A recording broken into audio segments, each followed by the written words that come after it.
कई लोग कहते हैं कि बार बार कोल्ड इन्फेक्शन होता है, कई प्रकार के अलग अलग इन्फेक्शन होते रहते हैं। अगर आप भी ऐसे लो इम्यूनिटी के कारण से बार बार इन्फेक्शन से परेशान होते रहते हो और अपने इम्यूनिटी को मजबूत बनाना चाहते हो, तो आज का ये वीडियो आपके लिए विशेष है, क्योंकि इस वीडियो में बताए गए टेक्निक्स को आप रोज़ाना पालन करोगे तो ज़िंदगी में आपको लो इम्यूनिटी का प्रॉब्लम नहीं होगा और ऐसे इन्फेक्शन से आप कभी परेशान नहीं होगे।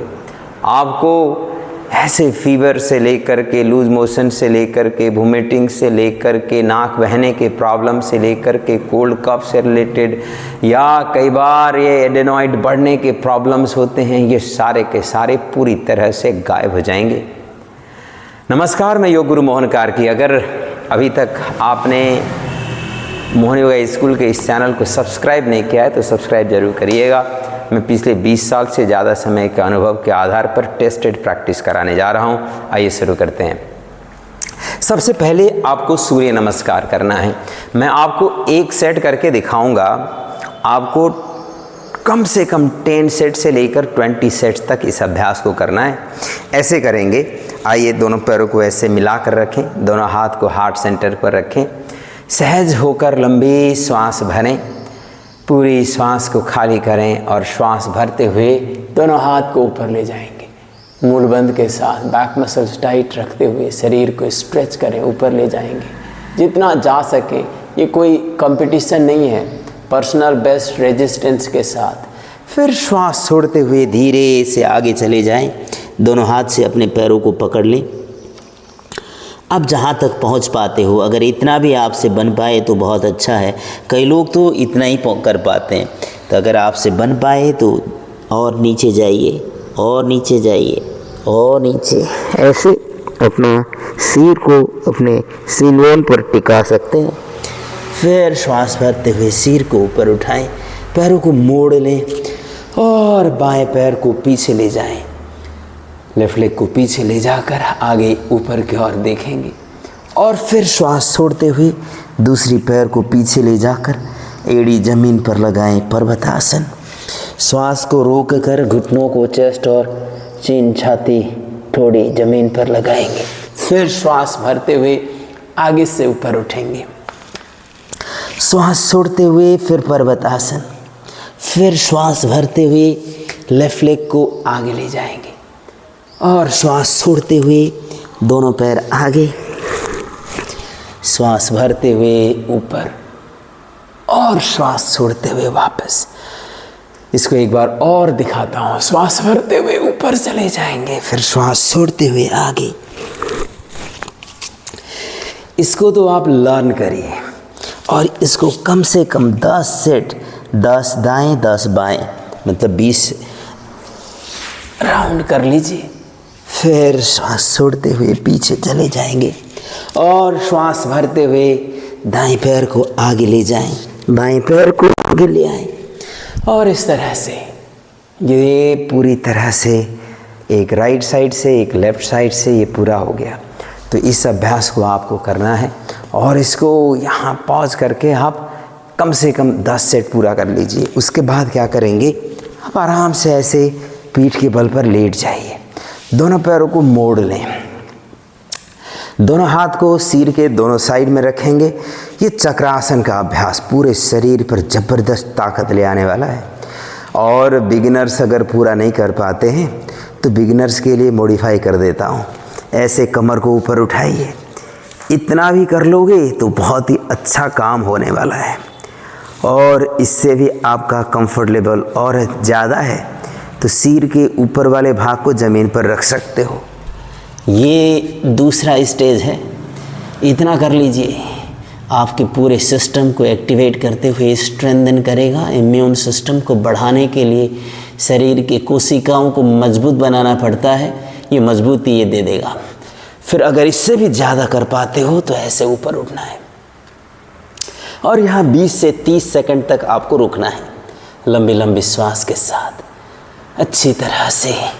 फिर धीरे से वापस आ जाएंगे और पैरों को स्ट्रेटन करेंगे दोनों हाथ को ऊपर उठा कर ले जाएं, श्वास छोड़ते हुए आगे, ऐसे नौकासन। ये देखिए थोड़ी देर में पसीना छुटा देता है। लंबी लंबी श्वास के साथ पेट को टाइट करके रखिए और गहरी श्वास हल्का ऊपर की ओर देखिए। धीरे से वापस एक बार हाथ को ऊपर उठाइए, फिर चक्रासन रिपीट कर लीजिए। लंबी लंबी श्वास ऐसे 20 से 30 सेकंड तक आपको रुकना है। ये फाइनल वाला है, अगर ये नहीं हो पाए तो पहले वाले स्टेप में ही रुकिए और फिर धीरे से वापस आकर पैरों को स्ट्रेट रखें, दोनों हाथ को ऊपर उठाइए। और इसमें भी कंफर्ट के हिसाब से अलग अलग स्टेजेस होते हैं। अगर किसी को बैक में तकलीफ हो तो पैर को ऐसे मोड़ करके भी कर सकते हैं, ये भी बहुत अच्छा इफेक्ट देगा, पेट को मजबूत कर देगा, टाइट कर देगा, लंग्स को मजबूत कर देगा, पीठ को मजबूत कर देगा। और धीरे से वापस इस बार पैरों को स्ट्रेट कर लीजिए और धीरे से पेट के बल पर आ जाइए। अब यहाँ विपरीत नौकासन करिए। श्वास भरते हुए दोनों हाथ को ऊपर उठाइए, लंबी गहरी श्वास, ऐसे आराम से जहाँ तक जा सके पैरों को सीधा रखकर कम से कम 20-30 सेकंड रुकिए और फिर धीरे से वापस आकर सहज हो जाएं और रिलैक्स अनुभव करते हुए फिर रिपीट करिए। इनहेलिंग गो अप 1 2 3 4 5 6 7 8 9 10 और वापस। इतना अभ्यास के बाद आप विश्राम करिए, थोड़ी देर इस तरह से रैबिट पोज पर आ जाइए। मैं आपको अनुभव के आधार पर बता रहा हूँ, आपको कभी भी लो इम्यूनिटी का प्रॉब्लम नहीं होगा और आप कभी भी ऐसे अलग अलग प्रकार के इन्फेक्शन के शिकार नहीं होंगे। इसके लिए ये अभ्यास सीरीज है। इसमें फर्स्ट राउंड में आपने सूर्य नमस्कार किया, सेकंड राउंड में आपने चक्रासन और नौकासन और विपरीत नौकासन के बाद शशक आसन किया और इसके बाद सहज होकर यहाँ थोड़ी देर विश्राम करना है। इसको कहते हैं शशक आसन। थकान को दूर कर देगा, शरीर के अंदर हीलिंग इफ़ेक्ट्स को चालू कर देगा। आगे की ओर देखें और श्वास भरते हुए दोनों हाथ को गोल घुमाकर वापस। अब पूरे शरीर पर प्राण ऊर्जा के गति को व्यापक बनाना है। अगर आप पद्मासन में बैठ सकते हो तो ये पद्मासन है, ऐसे पद्मासन में बैठिए। अगर इसमें नहीं बैठ सकते हैं तो कोई प्रॉब्लम नहीं है, आप सहज होकर के किसी भी आसन पर बैठ कर के कर सकते हो। यह आपको बहुत काम आने वाला है। पीठ को सीधी रख कर के ऐसे ठहराव के साथ बैठना। अब इसके बाद आपको करना है भस्त्रिका प्राणायाम। जितनी अपने क्षमता के अनुसार गति को ले आ सकते हैं, स्पीड और इंटेंसिटी को ले आ सकते हैं।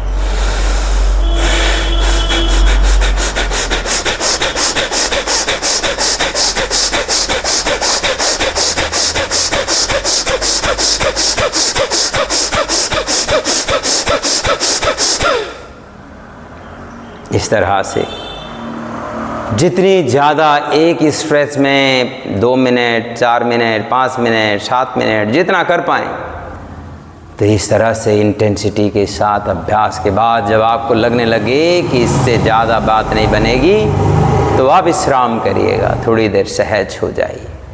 पूरी सहजता, पूरे शरीर को ऑब्जर्व करिए। इस समय आपके शरीर के अंदर हीलिंग का काम चालू हो जाता है, रिपेयरिंग मेंटेनेंस का काम चालू होता है। और इसके बाद आपको करना है कपालभाति।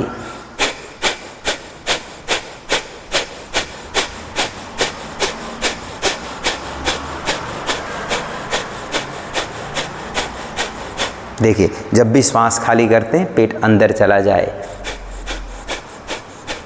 इस तरह से कपालभाति का अभ्यास। इसको भी आप 200 स्ट्रोक से लेकर के 500 तक तो ज़रूर करिएगा। और जिनको बहुत ज़्यादा क्रॉनिक प्रॉब्लम होता है, इंक्लूडिंग कैंसर जैसे प्रॉब्लम, ऐसे में इस अभ्यास की मात्रा को बढ़ाया जाता है।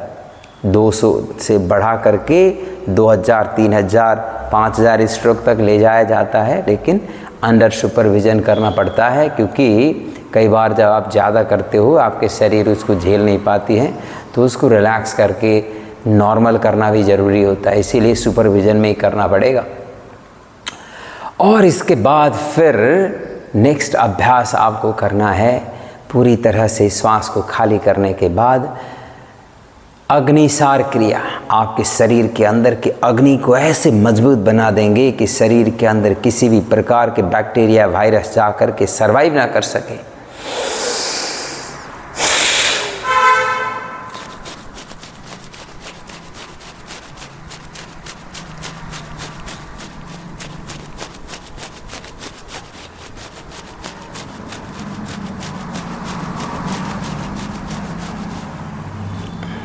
एक श्वास में इस तरह से पेट को हिलाने की प्रक्रिया को 100 बार तक करने का प्रयास करिए। ज़्यादातर लोग तो 50 नहीं कर पाते हैं। अगर आपने 50 से ऊपर कर लिया तो आप एवरेज से आगे हो, और इसको कम से कम 2 से 5 बार कर लीजिए। और थोड़ी देर विश्राम करके मौन रहकर मेडिटेट करिए।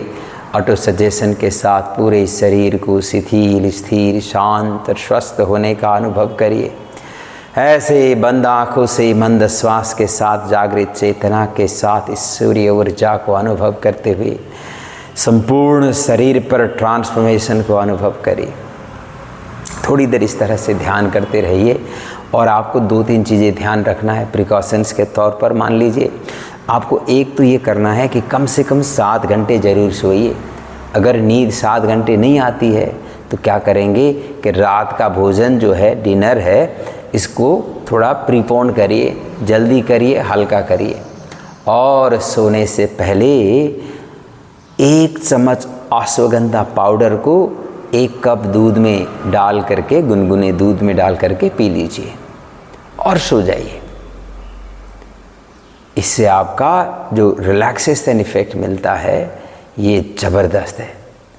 अश्वगंधा के पाउडर को दूध में या पानी में भी पी सकते हो। 1 चम्मच रात को पीने का आदत बनाइए। इससे नींद अच्छी आएगी। नींद अच्छी होगी तो हीलिंग का काम सही होगा, रिपेयरिंग का काम सही होगा, मेंटेनेंस का काम सही होगा। और नींद और अच्छी करनी है तो आप गर्मी के समय में तो ठंडे पानी में पैरों को डिप करिए 10 से लेकर 20 मिनट तक। बाल्टी में पानी भरिए और पैरों को डिप करिए, उसमें थोड़ा नमक और डाल दीजिए। यह आपके टॉक्सिन्स को भी खींच लेगा, नींद अच्छी आ जाएगी, ब्लड प्रेशर अच्छा हो जाएगा और थकान मिट जाएगा। तो रात को आप ये फुट बाथ कर सकते हो। गर्मी के समय में ठंडे पानी से 10 से लेकर के 20 मिनट, और सर्दी के समय में गर्म पानी में थोड़ा सा नमक डाल करके 10 से लेकर 20 मिनट तक फुट बाथ कर लीजिए। उसके बाद अश्वगंधा वाला ये पी करके सो जाइए और कम से कम 7 घंटे सो जाएं। और अपने आहार को थोड़ा सा बेहतर कर लीजिए। आहार में आप एक चीज़ करिए, कम से कम हफ्ते में 1 दिन आप सिट्रस फ्रूट्स जैसे संतरा, मौसमी, पाइनएप्पल, कीवी या कीनू, इस तरह के चीज़ें, एवं नींबू, है ना, तो इन चीज़ों का प्रयोग ज़्यादा करिए। उस दिन भोजन बंद कर दीजिए। और ये सारी चीज़ें थोड़ा ठंडे नेचर के हैं, ठंडे तासीर के हैं। अगर आपको ठंड का इन्फेक्शन हो रहा है बार बार, तो ऐसे में ये ठंडा चीज़ लेंगे तो आपको डर लग रहा होगा। देखिए, उस दिन आपको पूरे दिन गर्म पानी पीना है। अगर नींबू पर प्रयोग कर रहे हो तो गर्म पानी के साथ करना, और इसको रोज़ कर लीजिए। आपको मैं अनुभव के आधार पर इतना कह सकता हूँ कि आपका ये सारा इम्यूनिटी प्रॉब्लम पूरी तरह से गायब हो जाने वाला है। तो इस बात को ध्यान में रखिए। और हाँ, ये जब आप पालन करना शुरू करोगे तो आपको डे 1 से लाभ होगा। और आपने अगर 2-3 हफ्ते तक, 3 हफ्ते तक इस प्रक्रिया को, जो मैंने जो अभ्यास बताया है, इसको करने के साथ साथ जो आपको दिनचर्या में थोड़ा बहुत सुधार के लिए मैंने जो बातें बताया है, इन बातों को पालन करना शुरू करेंगे तो आपको लाभ तो होगा ही। लाभ होने के साथ साथ आप एक तो कमेंट बॉक्स में आकर के अपने एक्सपीरियंस ज़रूर शेयर करिएगा, और साथ में आपके आसपास में, आपके फ्रेंड सर्कल में, फैमिली सर्कल में जो भी इम्यूनिटी प्रॉब्लम के कारण से पिलपिलाते हुए, नाक बहते हुए, सिरसिराते हुए चल रहे होते हैं, परेशानी में रह रहे होते हैं, उनके साथ ये वीडियो ज़रूर साझा करिएगा, आपको भी पुण्य मिलेगा। हाँ, अब अगर आपने अभी तक इस वीडियो को सब्सक्राइब नहीं किया है तो सब्सक्राइब करके जो साइड में बेल आइकन है उसको ज़रूर दबाइएगा, जिससे आपको आने वाले अपडेट्स पे मिलते रहे। धन्यवाद, नमस्कार।